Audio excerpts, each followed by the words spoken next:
You're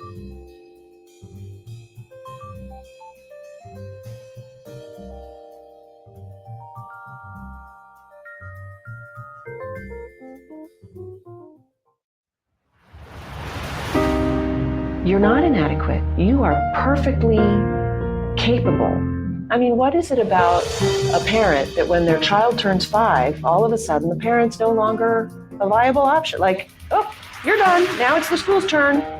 I think the quality of education has steadily deteriorated in America. There is an agenda to steal our children. You feel inadequate because you've been taught by our school system that you're inadequate.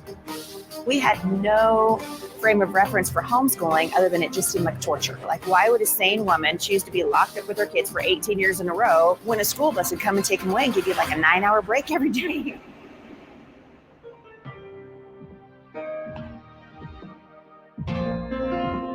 No one knows your child better than you do, and no one loves your child more than you do. And homeschooling changes the game on everything.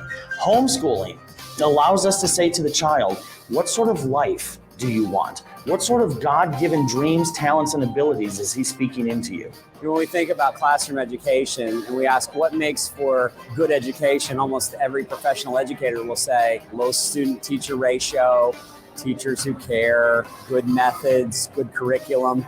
Well, in homeschooling, you get the best of all of those things. What we discovered is that it's very efficient to homeschool. You have the person who knows the student the best. You have the ability to customize the curriculum around the student. You have a great student-teacher ratio. And I realized I am accomplishing with Sierra in 25 minutes to an hour every day what it's taking the school system 8 hours a day, 5 days a week to accomplish with my older daughter. I loved watching the light bulb come on and watching her want to sit down and read with me. And I loved spending time with her. There's just so many benefits, including being able to have a relationship with your own children. Continue doing what you're doing. Don't give up, because I do believe that homeschool moms are America's greatest heroes.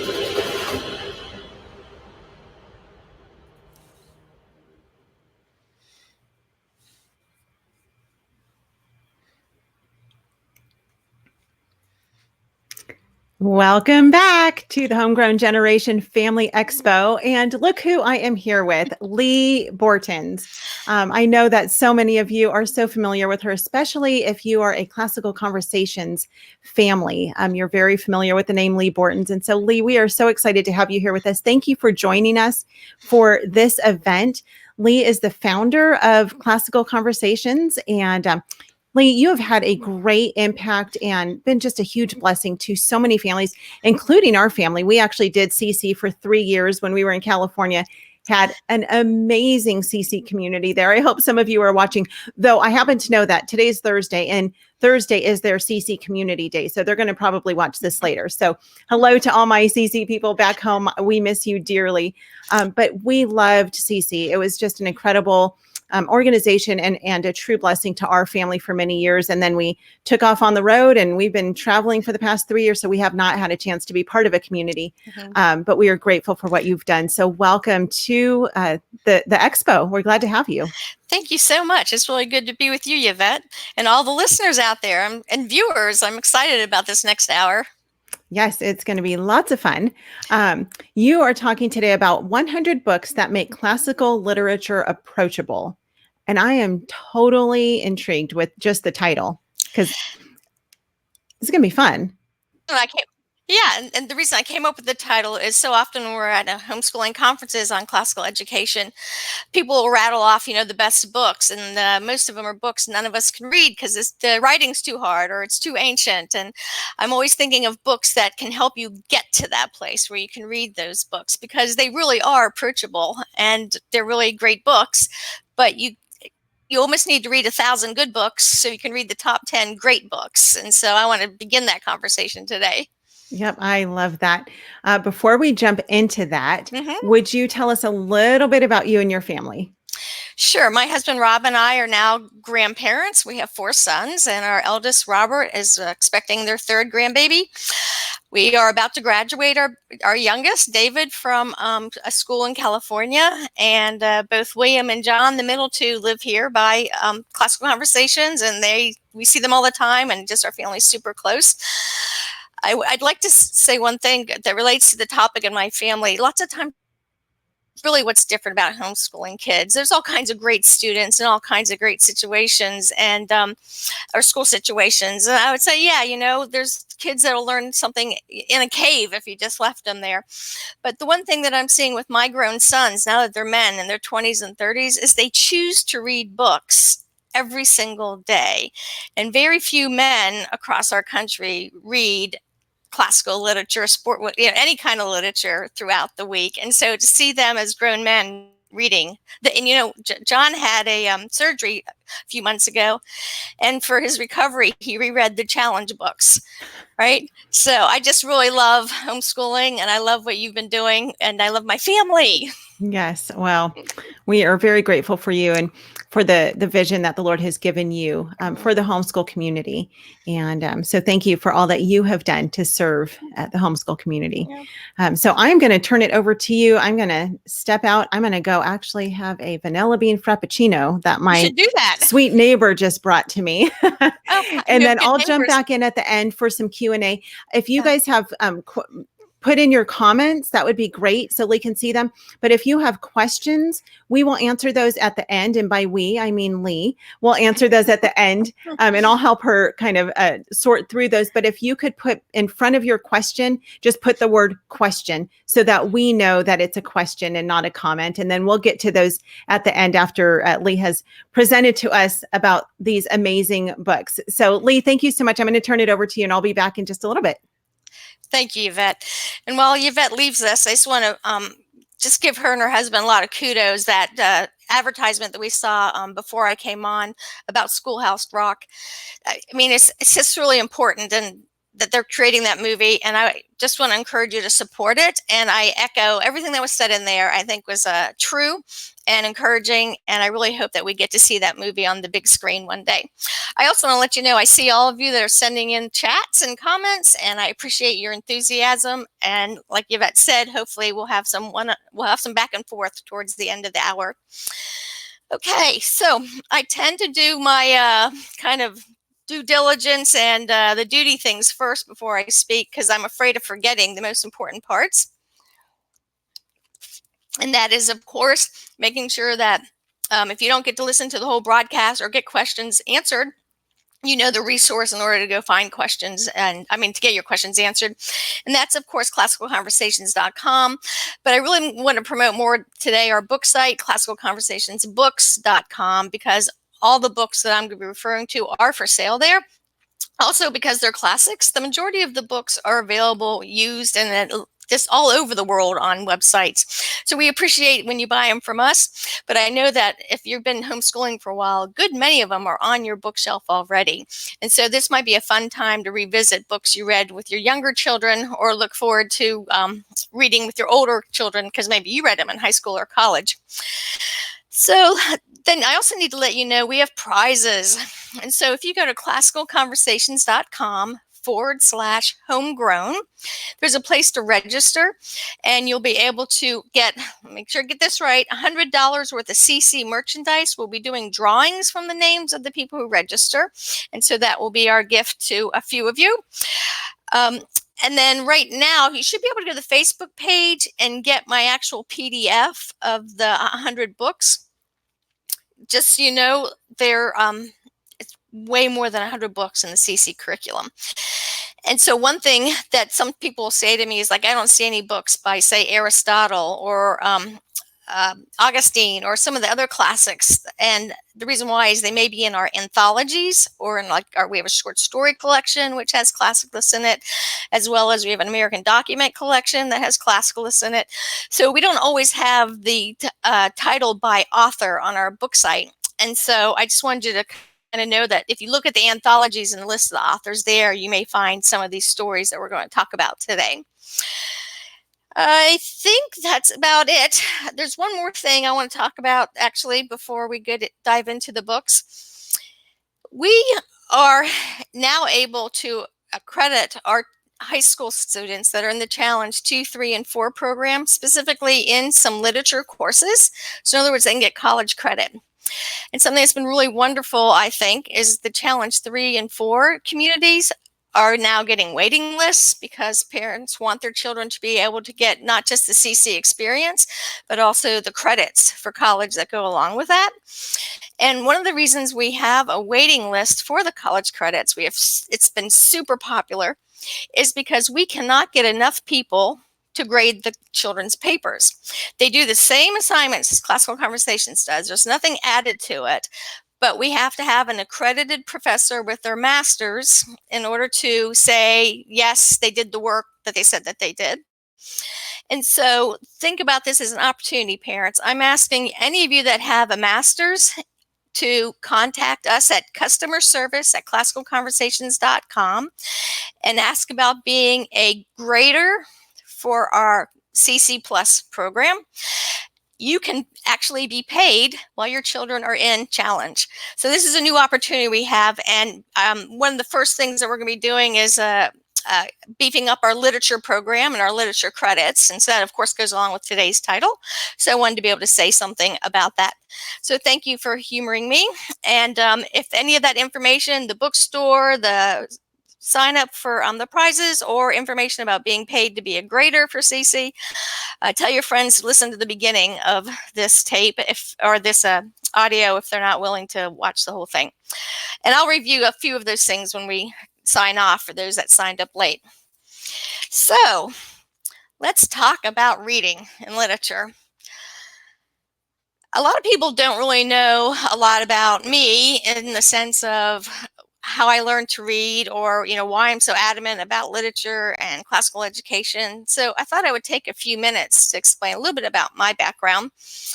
I was one of those girls who just at 4 or 5 years old could read. Very little instruction. I can remember having a Dick and Jane book in front of me, and that was it. I just read. So imagine my discouragement when I had 4 boys and they just didn't think reading at 4 or 5 was a great thing to be doing. And I was pretty frustrated. Isn't that what people do? They just start reading when they're 4 or 5. Who needs lessons? So as a homeschooling parent, I was in the same place as so many of you. I had to learn how to help my children become good readers. They weren't natural at doing so. And so the first person that needed to kind of change their attitude about that was me, myself. And so I began studying how to teach reading and writing, as well as Latin and the classics, while my children were still preschoolers. Now, it's not so much that, I had this great vision for homeschooling or CC at that point. I just was a voracious reader. And so I loved reading. And, when the babies are nursing or they're in the swing or they're at the playground, it's really easy for me to just read a book. So I chose to read books that taught me how to be a better homeschooling parent for them. I also was fortunate that they were babies when I knew I was going to homeschool, so I had that free time to get ready. So my advice for those of you that maybe feel like you're not ready to read Aristotle or to read Chaucer or to read even, the King James Bible, start as young as you can and read with your oldest student for as long as you can every day. And you will improve. My daughter-in-law, April, says she's learning how to be a how to homeschool as a classicalist with her children. And that's what I did too. None of us arrive knowing how to be great moms and dads in the homeschooling community. And probably the best thing that I could share with you today is that tomorrow, when you wake up with your children, you will never have been the parent you'll be tomorrow with the time that you have tomorrow and with the children that you have tomorrow. So be sure to know that you will be frustrated, that there'll be failures, that there'll be things you can't do that you wanted to do, and that that's just normal. It's part of life, and that practicing living out to know God and make him known. And so if you feel like you're struggling with curriculum or material, you're supposed to be struggling with curriculum and the material. Don't feel like you need to be a really great reader in order to homeschool your children and to raise them to be lovers of literature. So I was fortunate that I could read, and I read voraciously, and I read early, but that wasn't the same as knowing how to teach reading or how to write. There's just so much that you can internalize and be dialectic into a point, but you're not rhetorical in it. You need practice teaching it. And so praise God, he gives you tiny little babies, and they're going to give you a lot of practice over 18, 19, 20 years. And I'm still happy that my children today in their 20s and 30s call me to say, Mom, you need to read this book, or to ask questions about a book that the two of us are reading. And so I pray for you that you have that kind of relationship with your children well into their adulthood as they're raising their own children also. I think that loving books was probably the best thing all of us got out of homeschooling. For us personally, you've read a couple of different schedules that I've printed because my family changed, just like your family's changed. At one point, I only had little boys, and then I had big boys and babies, and then I only had big boys because we have 4 sons. And so, of course, we adapted to whatever their needs were. But in general, we woke up every day reading the Bible and reading books. And we went to bed every night reading the Bible and reading books. And I knew I could pat myself on the back if we got through the day without anybody going to the hospital, because those boys were outside playing their hardest for most of the day, as well as we got through Bible study and we got through talking about really great ideas in the books that we read. So that would be my wish for you as far as feeling successful in every day, that if you could just be sure to read the Bible reading with them, it's enough. It just doesn't always feel like it's enough. So that's just some general information about us. One thing that I think makes it difficult for people to really love literature is they've only been taught how to read one way. In other words, they'll take a science book or a instruction manual on how to use spreadsheets, or a math book, a novel, history, whatever the genre is, and they read the book from the beginning to the end. And if they don't like the book, they stop reading it. And what people who are really good at reading do is they read every kind of book differently, depending on the purpose of the book. And so sometimes you want to have the skill where you're just surveying books and you're going quickly through them. Sometimes you need to dig into books. And people are all aware of that, depending on what kind of just information you're trying to get from material. But when we're helping our children learn to be readers, there's 3 levels that we should try to practice. The one is your children should be read aloud to above level. So in other words, if they're little children, you should read them adult books every day. They should just hear your love of books and you building their vocabulary, and them learning to sit still and to listen to the books. And I know that something that's really important with the little children is to read them in different voices. I know one day my husband looked at me and said, the reason the boys won't read is because you read so well to them. And I thought, well, I guess I'll just have to stop that. But I couldn't. I love books so much, and I love my boys so much, and they did all learn to read. So we read literally 1 to 2 hours a day. I would read out loud to them. Then they need to read a whole lot below level.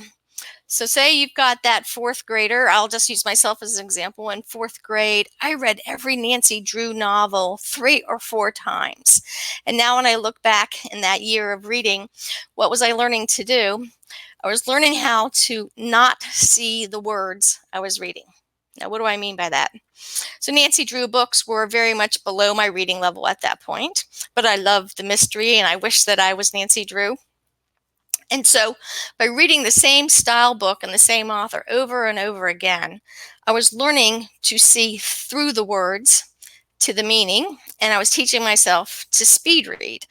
So if you look at Amusing Ourselves to Death, by Neil Postman, he talks about how reading is not specifically natural to human beings. If you think about it, the majority of human beings have only had books for the last few hundred years, and yet they were intelligent and communicated before the printing press was made. And so reading isn't particularly a human thing to do. Now, in the sense of speaking, right? We all just start naturally speaking to one another unless we have some sort of deficiency. But reading's not quite that way, because as Neil Postman describes it, you have to learn to attach a sound to a squiggle that's in a series of squiggle that's in a bunch of words in different sequences and not see them. In other words, to not read phonetically all the time, but to be able to read quickly through the words that you know very well so that you can concentrate on the meaning of the sentence structure, the paragraph, the author's meaning. So, for instance, if it's in the top 10,000 words in a book, and as far as usage goes, like the words a and the and, I don't even see them when I read. My eye goes right through them and right past them to the nouns and the adjectives and the descriptive verbs. I don't see the is and the was and the were, right? The being verbs. And this is because I read Nancy Drew books for 9 months straight, and everyone around me left me alone and let me read. So part of that is because I had a horrible education, no fault of my parents. Homeschooling wasn't something they would have thought to do. And basically in 4th grade, I was at a really very bad school. We were in the middle of moving, and we only lived in that district for 1 year. My mom, who was a very proactive parent, I loved her to death. She was great. She went to the principal and said, "This school is horrible. I want you to stick Leigh in this closet and let her just read books all day long and leave her alone." So that was back when parents had authority.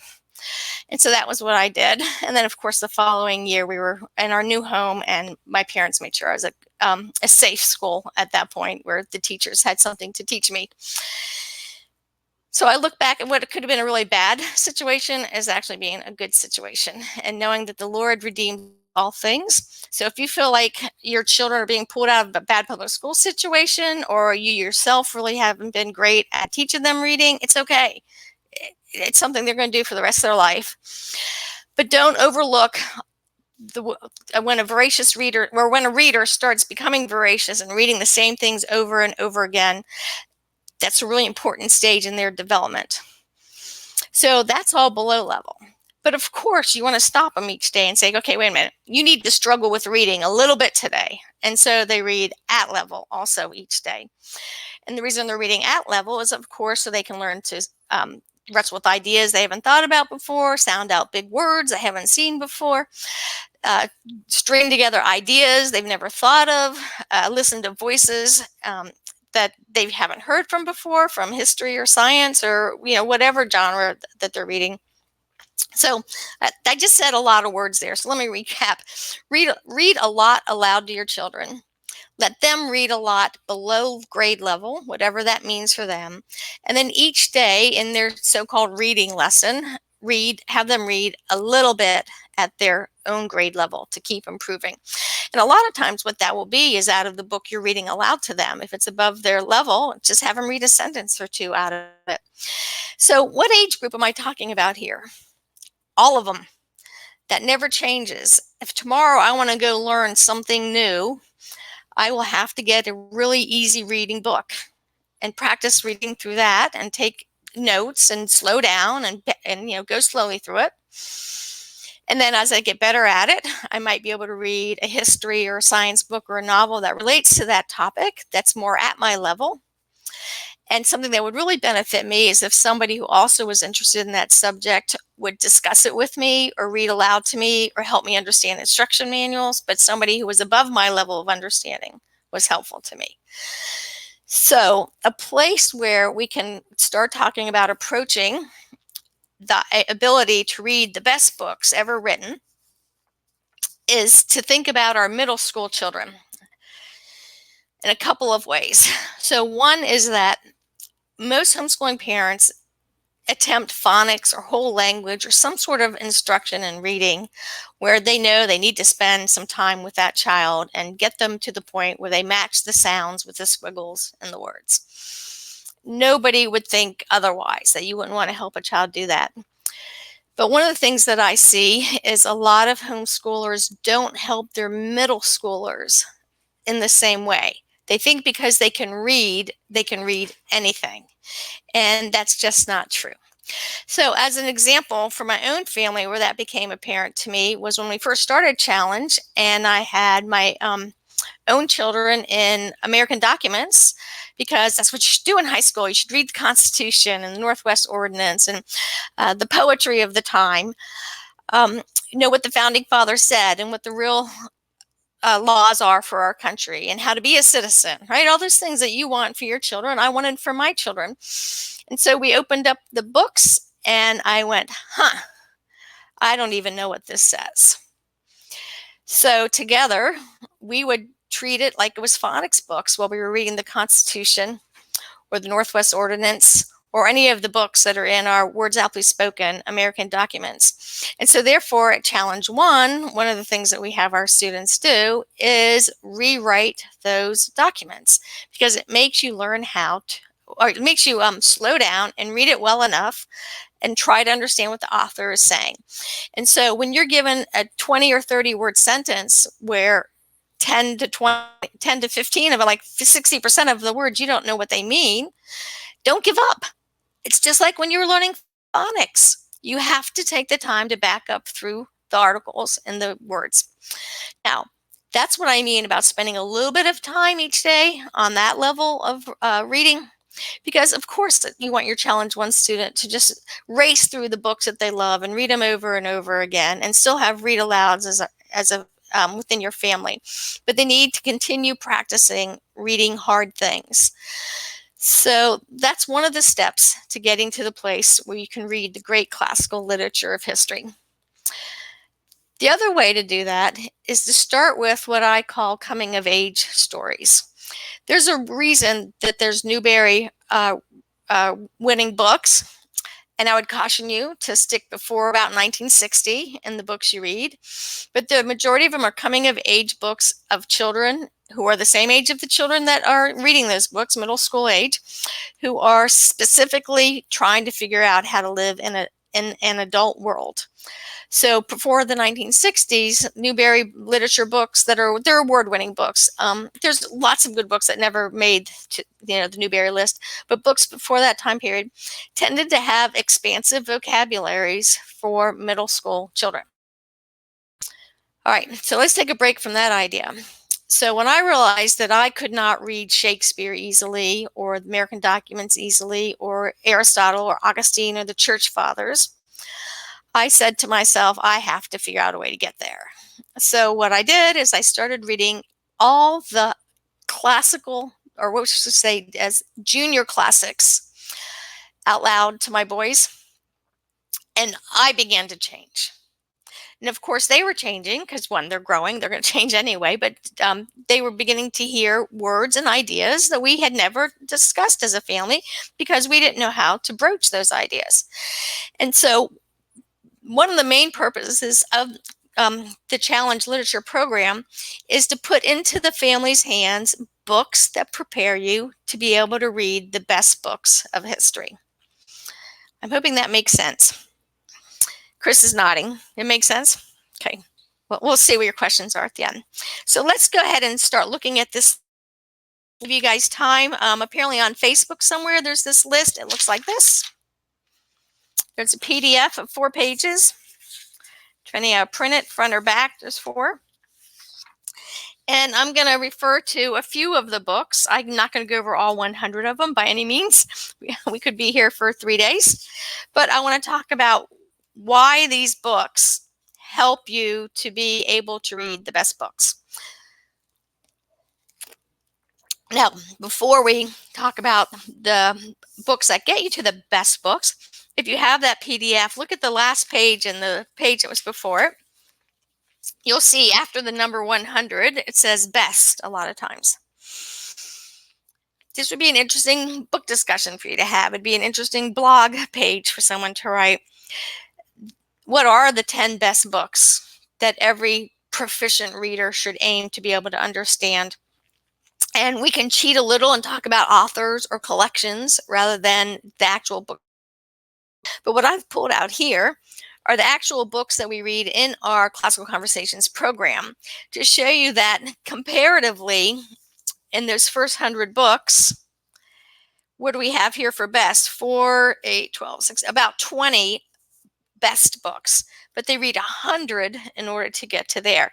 And just for those who aren't in classical conversations, this is only in our literature program. This is not in the history. They still read lots and lots of books in the history program, the science program, the logic program. A lot of our science books require, a different kind of reading. So there's actually almost 500 books that you would read in classical conversations from kindergarten through 12th grade that we recommend. But I wanted to start with the literature because that's most familiar to most people. So getting back to this idea of what is the best, and we have other great literature and nonfiction and other courses that we work with, our seminars, really quickly. So we don't have the children read the entire Bible in classical conversations because I figure you're Christian parents and you're going to do it at home as a family. So I'm making a presumption that you guys will read the Bible together. So we don't have it specifically as a long course. We do have some seminars where the Bible is the preeminent book that they read, but not the entire thing. So we look at King David and various heroes in some of our poetry books, as well as an intense study of the Psalms. And then we have some books by C.S. Lewis and Ravi Zacharias and some other people that help us to read the Bible. So I would say that was the number one book that you should be able to read. You need to watch out because we have these arguments over what the canons of the Bible are, right? Between Catholics and Orthodox and Christians, Christians, Protestants, we have slightly different numbers. My bigger fear than even that, in that disagreement and how we're trying to reconcile it or not reconcile it, is how the canon's being reduced to 3 or 4 or 5 books of the Bible, period. Because so few pastors teach beyond Genesis or John, right? Because you get a new pastor, he starts over in the New Testament or the Old Testament, and then a few years later, he's gone. And so as a body, we tend to be reducing the canon from the 66 books to down to 3 or 4 of them. So watch out for that in your Bible reading. You want to prepare your children to read the whole thing. Then we have here some Plato dialogues and John Bunyan's Pilgrim's Progress. There's really great children's versions of that book. That's the kind of thing you can read aloud to your 4-year-old. The children's versions, if you've been reading a long time to your kids, maybe your 4-year-old can handle the adult version. Then William Shakespeare, he always makes everybody's list. And so is it cheating to say all of William Shakespeare? He's one of the top 10. Or do you list each book and decide which one book you would want to pick? Well, our students read Taming the Shrew, Julius Caesar, Hamlet, Much Ado About Nothing, Henry V, and Macbeth. We also have our students read ancient poetry. Beowulf, and Sir Gawain and the Green Knight. We try to read them in their poetic forms. That's the version that we sell. That's the version we train tutors to work with. But you know what? There's no shame in recognizing what level reader you are. And so if one of our students wants to read a prose version of Beowulf or Sir Gawain and the Green Knight, go for it. Now with audiobooks, it's helping the students who have dyslexic issues approach higher level reading levels. And of course, there's always movies. Yeah, you probably don't want to hear what I say about movies, but Chris, who's sitting to my side here, has taught me that I should look at a movie totally differently than a book and judge it on the merits of what it is possible to do. Because what you can do with the book is different than what you can do with a movie. So that's another podcast. But I just letting you know that within classical conversations, sometimes people will say the reading is too hard, and we'll say, well, then scale it for your children. Don't let them miss out on these great books. I was with a student one day taking her and a bunch of other ones to see Jane Eyre. And on the way there, they were saying what a horrible book that was. Not everybody, but a couple of them. And I was like, and so, but we're going to see the play. And I said, isn't that great? You read that book? Because now you can tell me why it's a horrible book. Instead of just hearing it's a horrible book, you actually read it, so you have some true knowledge. So what was interesting is they were a couple years away from having read the book. And then we saw this play, and the attitude on the way back was the reverse. I did not know what that book was saying. and the play had added some insight to the book. So that's why plays and movies, acting out, all that stuff, they help you to know things better, and you can go back to the original source document.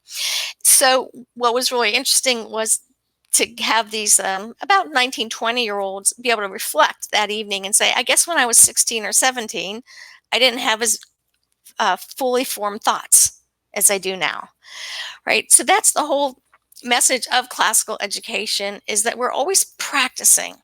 There's no end. It's one of the reasons we don't like accreditation systems, because it makes it feel like you're done with something, and you never are. There's always more to learn about anything. And if you read a book, like for me, let's say I'd read Jane Eyre, I probably read that when I was in 5th or 6th grade, and then I read it again in high school, and then I read it again out loud to my children when they were middle schoolers, and then I taught challenge 4 or 5 times with that book. Do you think I learned something different every time I read it? Of course I did. And C.S. Lewis, who's one of our favorites, of course, said that the mark of a literate person is someone who will read the same books over and over again. So I really want to encourage you to give your children that kind of time to read them in the out loud, to hear you read them out loud, to read them themselves, to see it as a movie, as a play, go to bed listening to it.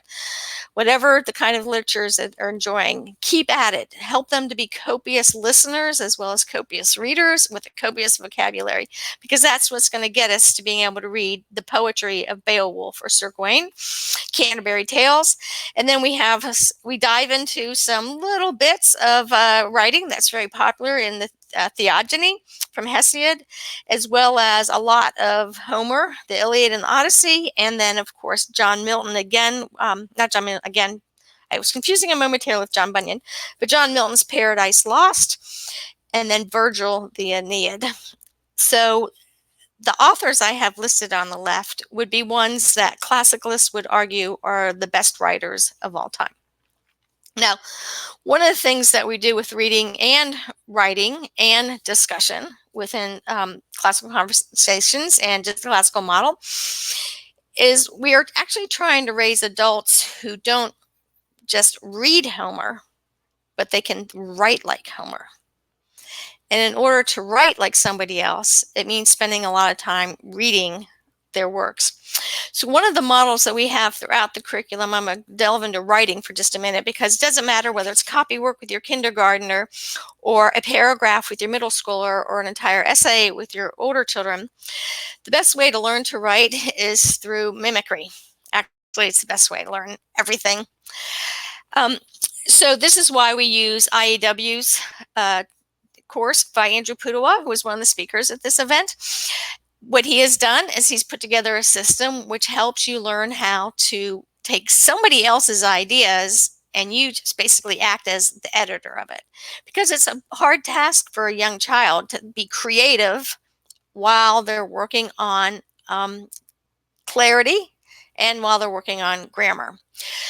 That continues all through high school. So sometimes people will tell me this book's too easy for my child and it's not a credit the state would want them to have. And I'm sitting there thinking, okay, every good writer there's ever been and reader reads below level and writes below level. They understand that that's part of the formative process so that you can actually put down on paper really great ideas or have really clear discussions with people about difficult ideas. And so I want to ask you one more time, just all through high school, don't make light of it when your child has something to read. Everything shouldn't be hard. Most of it should be easy to read so they can practice thinking. Okay? Because they are going to spend time with these harder books as they get older. And depending on their reading level, some of these easier books are pretty hard for them until they get to the, until they become more mature in their abilities. Okay, see how much time I have because Yvette's going to be back. All right, I want to talk about some specific books. If you look on your page, I got some circles here on mine. It starts with 70. It says Melville at the top. I circled a number of books that I want to make sure I talk to you about. So when somebody asks me, what can I do? And I only have a few minutes to become a better understander of the classical model, as well as a better reader, and have a better view of just classical education in general, these are the books I recommend. And I want to discuss why I recommend them. So three are 35. Frederick Douglass's Narrative of the Life. It's his autobiography. Another one is Booker T. Washington's Up from Slavery. And then another one is, Booker T is 93. And then another one is book 99, Elizabeth Yates. You might note this list is alphabetical. And her book is Amos Fortune Freeman. So Amos Fortune Freeman was a real person. It's a historical novel for middle schoolers about a gentleman who lived during the Revolutionary times. And then Booker T. Washington is, Frederick Douglass is right at the Civil War, where he was still part of slavery. And that was a big part of his family. And then Booker T. Washington was just a little bit later, where freedom had begun to occur, but hadn't quite, gone across the country. Not everyone, was ready to recognize that they were just as human as the rest of us. And the reason I like those three books is because if teach us how to raise or how to educate a large number of people from a really distressful, difficult time where they didn't even have buildings or materials like we do now. It's these three gentlemen. All three books talk about their education and what they did to help educate others, with, of course, nobody helping them. It was just what they did in order to make sure that their communities could improve. And all of them, not so much maybe Douglass, but in one sense him too, the three of them all did it because they wanted people to be able to read the Bible. And that's something, of course, that's really lost in our education, that the whole point of reading is to read the Bible. Well, don't we just say it's one of the best books ever written? And it's a pretty big one. Then, besides those, there's a couple others that are just kind of favorites. The one I circled 81 by Elizabeth George Spears called The Bronze Bow. And it's not particularly about classical education.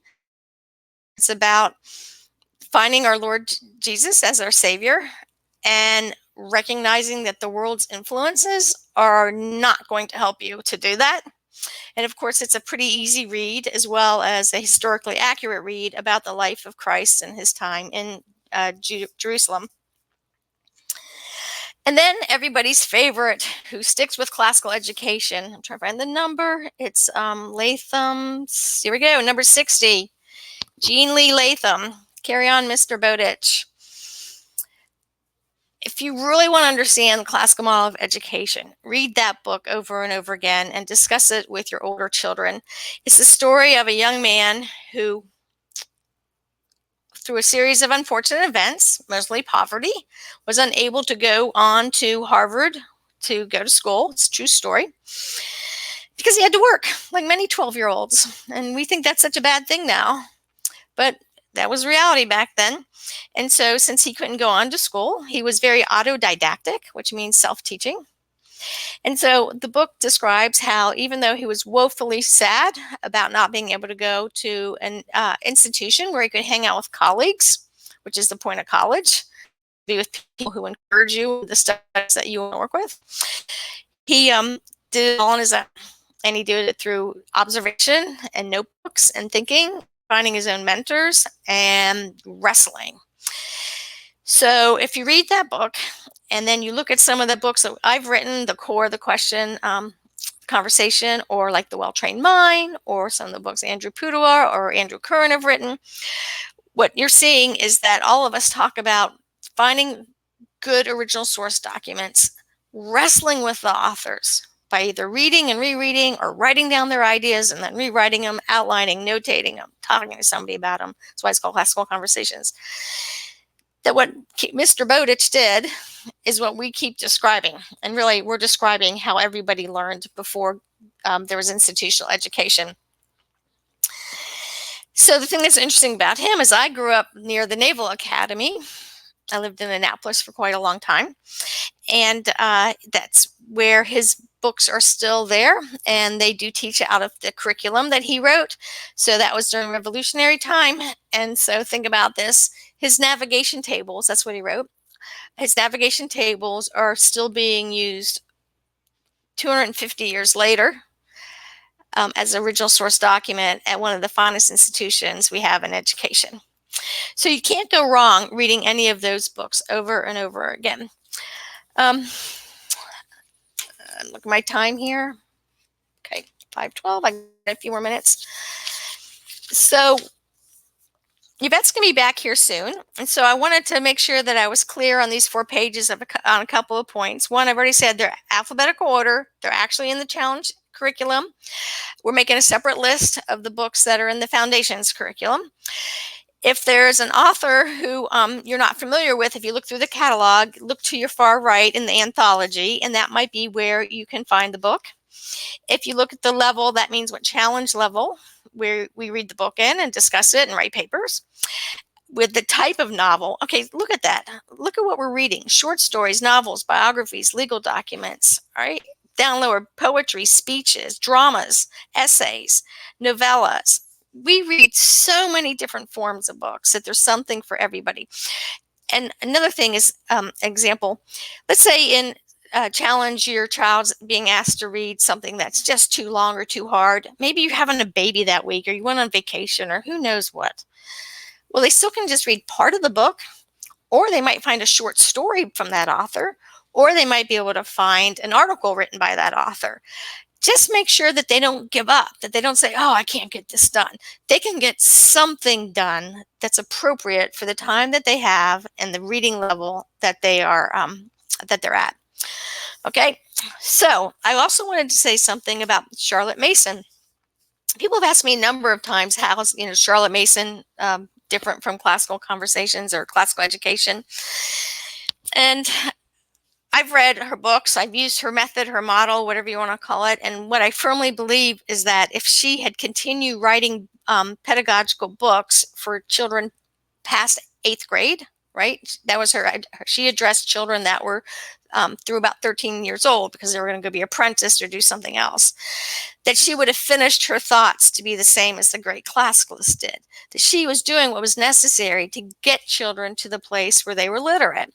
And think about what a great contribution she was to our this whole conversation, in that she was probably the first person after the printing press, when Western literature started to address middle school style writing, children's literature, easy writing for people that were new to reading.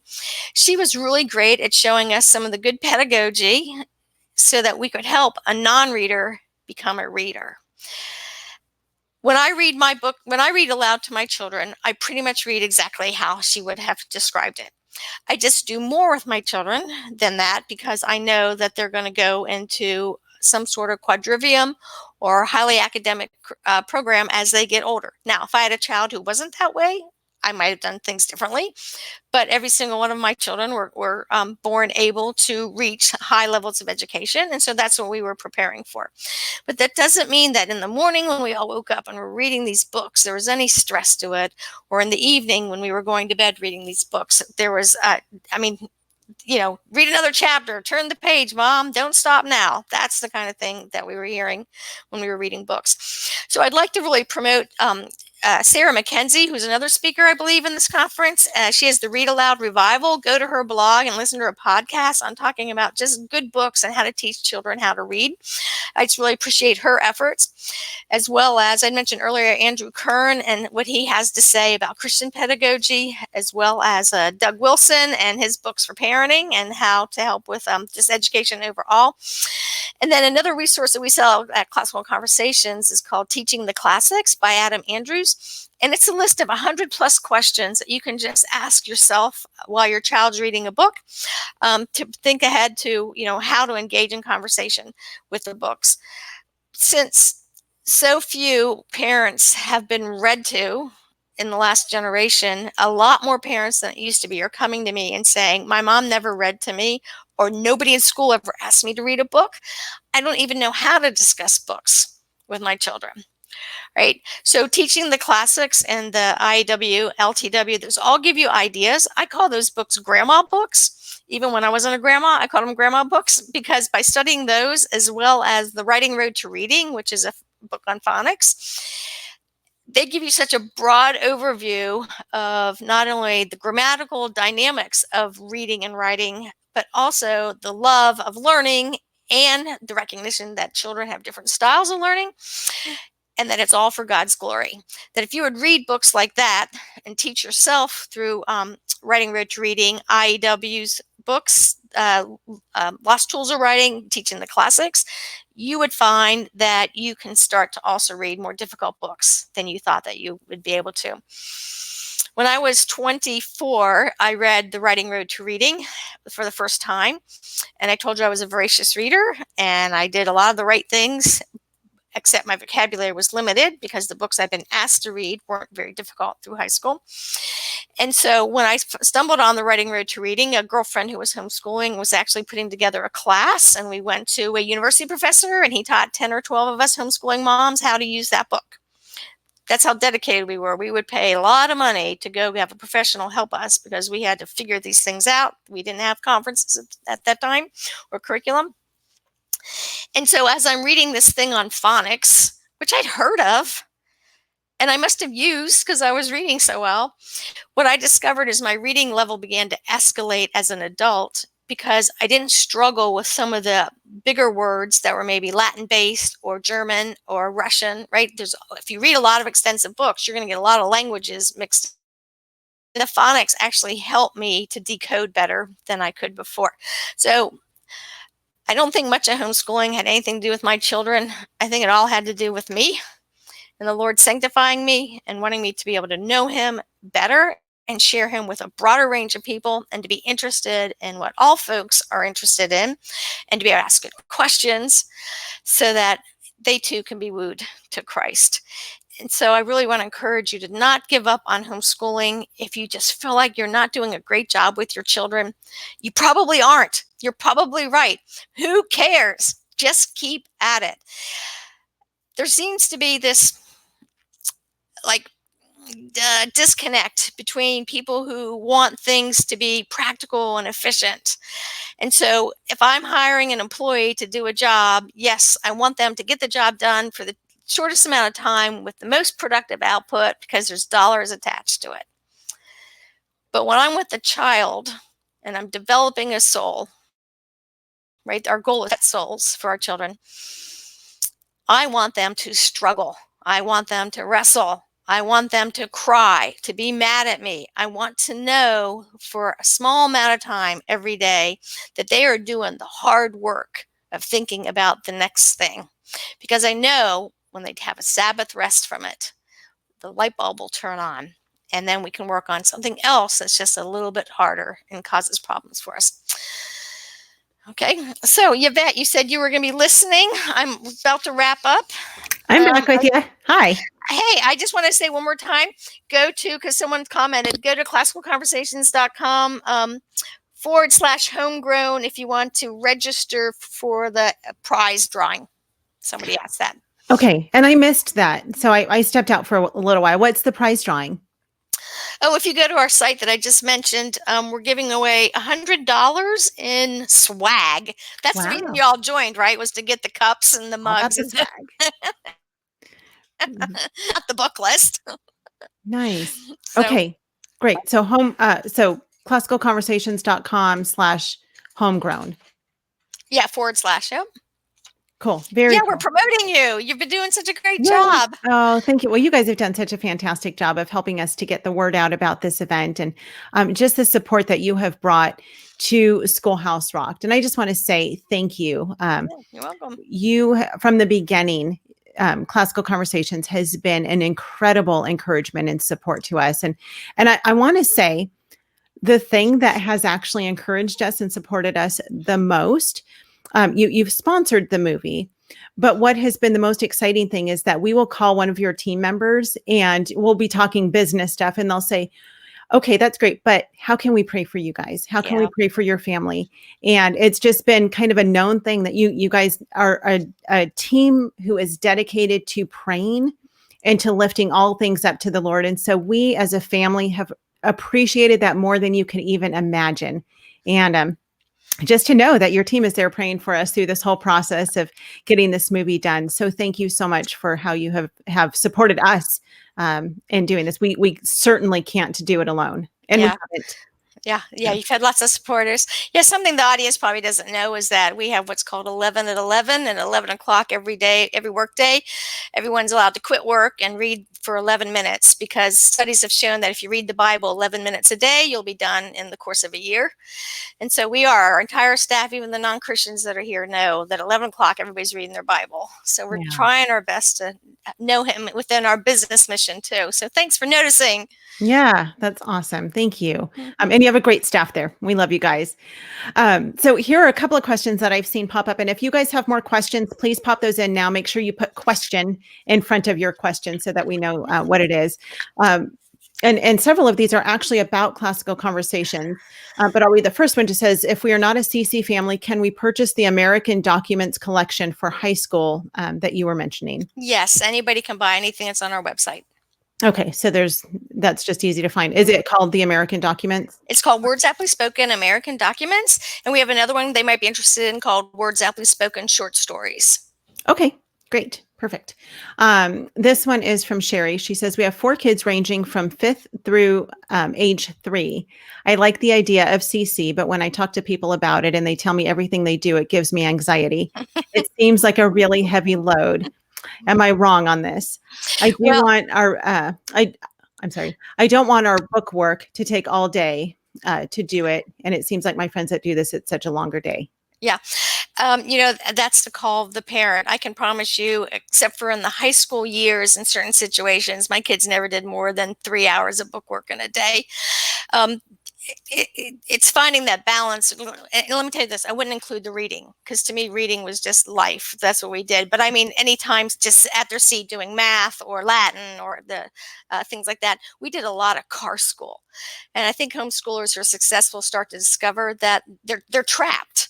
So don't let anybody have any earbuds. Go over your Latin then, or go over, discuss the book you read the night before. But we just wove education into our life. Mm-hmm. And they all plan to homeschool their kids. So it worked. And I'll actually chime in on this personally because I said at the beginning of this session, our family did CC for 3 years when we were back in California, and we had a fantastic community. Our director was amazing. Our whole community was great.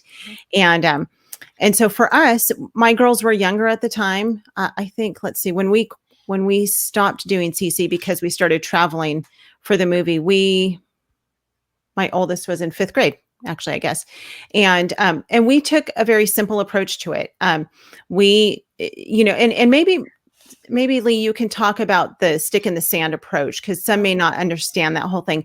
But when I first started it, I took that approach of like, oh my goodness, we have to do so much because we think we have to do so much. Mm-hmm. And after the first year, I realized, oh wait, we don't have to actually do that much stuff. We can really kind of do life schooling and incorporate this CC memory work and the other things into what we were doing. And it was a lot of, just fun rote memorization and things like that. But we would make it fun. We would listen to songs in the car and we just found ways to incorporate it into our school, but it was definitely not a heavy load. I mean, you can make it a heavy load, but it's not necessary, especially with the ages of your kids. And it's for your 4 kids, from 3 years old to 5th grade. That's a great age range where you can actually do school with them together. Mm-hmm. And, do your morning time like Pam talked about this morning, and CC can be part of that, or you can make CC kind of separate from that if you wanted to, but it's a great way to incorporate school with all of your kids together.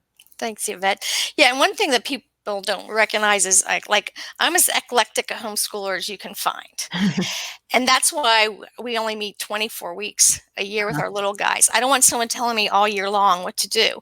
I, on the other hand, am a sinner who falls short of the glory of God. And if I don't have friends helping me do rigorous academics, we start to blow it off and not do it at all. Mm-hmm. So for me, even in the high school years, when we meet for 30 weeks a year, it's not 52. It's 30 weeks, and we work really hard during those 30 weeks. And then those other 22, that's when we really attend our own family needs and delight learning. And there's plenty of time to do that too. So figure out, there's not just the balance of the day, but there's also the balance of the season of your ages of your kids and the balance of the year itself. And I think that's why it works. It's like, like mock trial is really hard for the Challenge B students. And at the end of every Challenge B, I would say to the kids, Do you want to stop doing it? Should I not make your siblings? And they were like, no, because, it's that light in your eye when you did something you didn't think you could do. And so finding those things that challenge your children while also doing the things with them that they just enjoy, that's what education is. It's a balance. It's not all one or the other. Yeah, absolutely. And I would say visit a community for sure. Mhm. Not every curriculum and program is perfect for every family. And so, go, that's why they have days where you can go visit an open house at a local community. Yeah. So I would highly recommend that. And really quickly, I know I mentioned this, but can you very quickly just kind of describe the stick in the sand approach? Oh, yeah. So I didn't finish that. That's Thank okay. you. Yeah. So, I've always had this prayer for this Christian Indian woman who I've never met. And I imagine she has 9 children and her husband's dead. Some mining accident killed him and she has no money. She lives in a dung hut. I've been there. I've seen these kind of houses. And I believe the Lord's equipped her with all the resources she needs to raise Christian children who love the word and the world and know it so they can make him known. And so when I make decisions, and this with my own family, we try to just say, all right, it's like a stick in the sand. If all you had was a stick and some sand, how would you teach this? Because that's what the majority of mothers across this world have. So the parents who tend to wig out and do so much more than they need to do with CC is because they're looking at the credits, they're looking at the books, they're not looking at their children and how to raise them as sons and daughters and brothers and sisters in Christ. That's why our mission is to know God and make him known. And the stick in the sand is our motto for good pedagogy. Yep. Okay. Here's a question. She says, "Did you say you read aloud for 1 to 2 hours a day?" Sorry.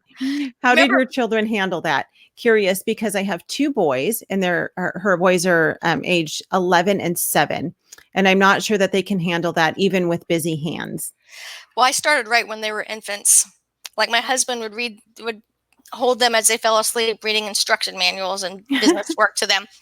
We're just a reading family. And so I look at that whenever children don't seem to be able to sit still and read. It's probably because you didn't start quite early enough, but there's hope. There's hope. Yeah. Just do 10 minutes a day. And one day it'll become 15 and then it'll become 20 and just go slow. Yep. So.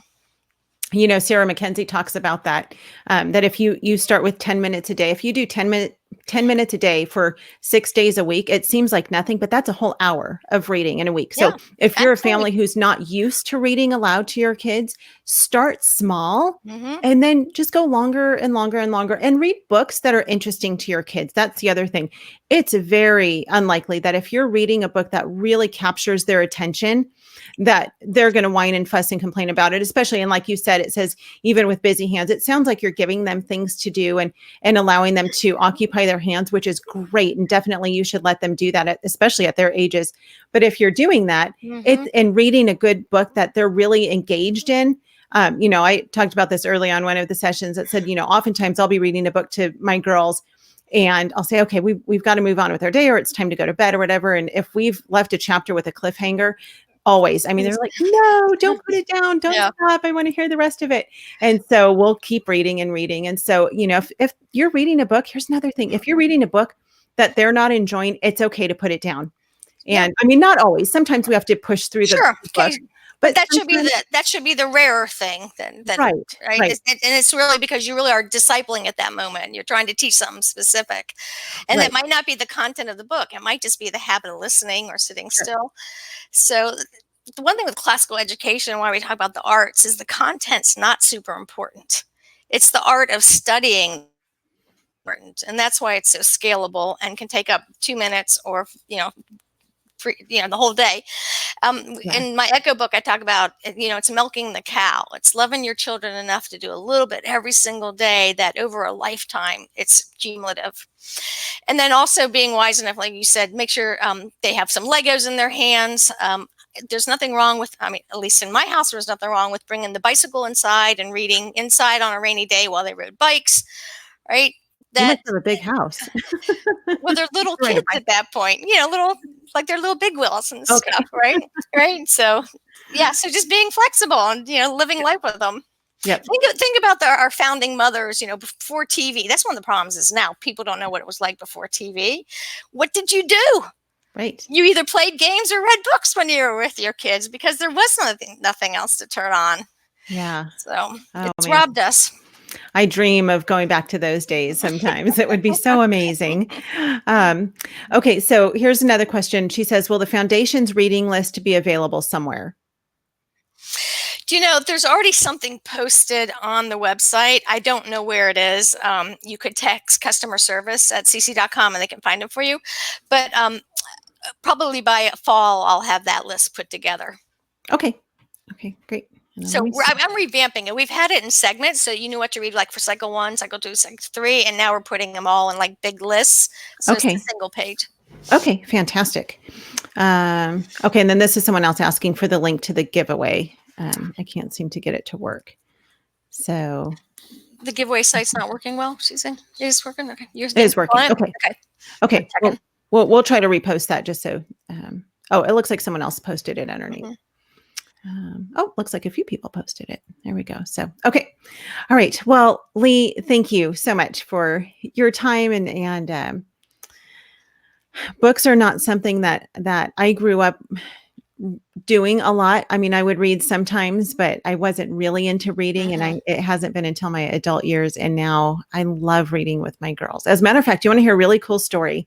Yes. Wait, Brooklyn, can you go find that book real quick, the Clara? I'll see if she can go grab it really quickly. So when I was a little girl, I had this favorite book and it was called Me and My Sister Clara, I believe. And I used to read it all the time. And I'm sure my parents read it to me. And it was one of those books that I kind of remembered through the years. And it was like, whatever happened to that book? Well, somewhere along the line, my mom got rid of this book. And let me say it real quick. Here, come in with me. So you found it? Come eat. Well, here's a great story. So yes, we're live.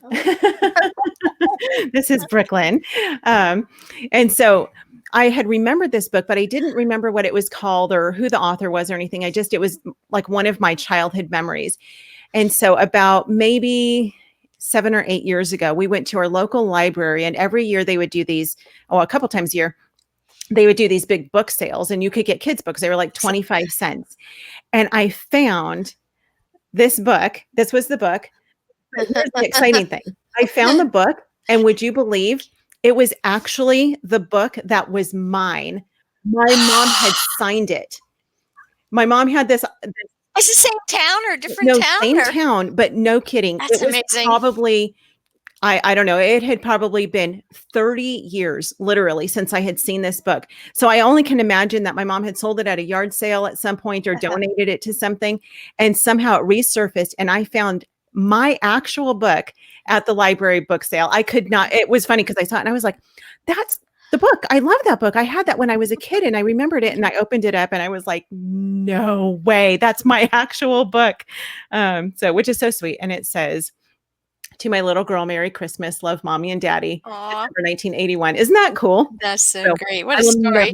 I will never, ever, ever depart that book from my home. So when I was growing up, my mom got rid of the books and my aunt was really into reading. And so she said, don't get rid of them. And so when I started having children, I started getting all my books back from my aunt. She had saved them. It's really great. Yeah, that's awesome. They have meaning because part of it is, and when you read to your kids, you build that relationship with them, but you're also building memories with them.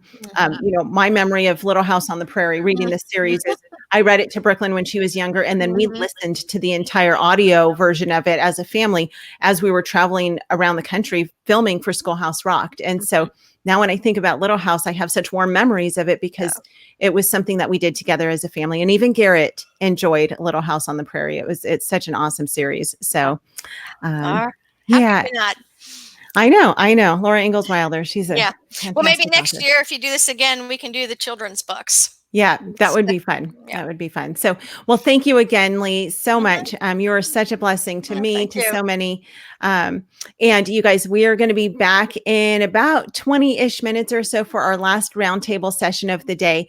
And that one, you guys are going to be really encouraged by that as well. It's going to be Trish Corlew and Wendy Hilton, who are the hip homeschool moms, and 2 other homeschool moms who are super hip as well, are Pam Barnhill and Abby Ranella. Abby will be moderating that roundtable panel again tonight. And you guys bring in your questions. I know they've already had several questions submitted for that roundtable, but please bring your questions and just come for another time of great encouragement. And then we will see you. I will see you back here tomorrow morning. So have a fantastic rest of your afternoon. We'll see you guys back in a little bit. Bye. Thanks, Yvette. Bye, everyone.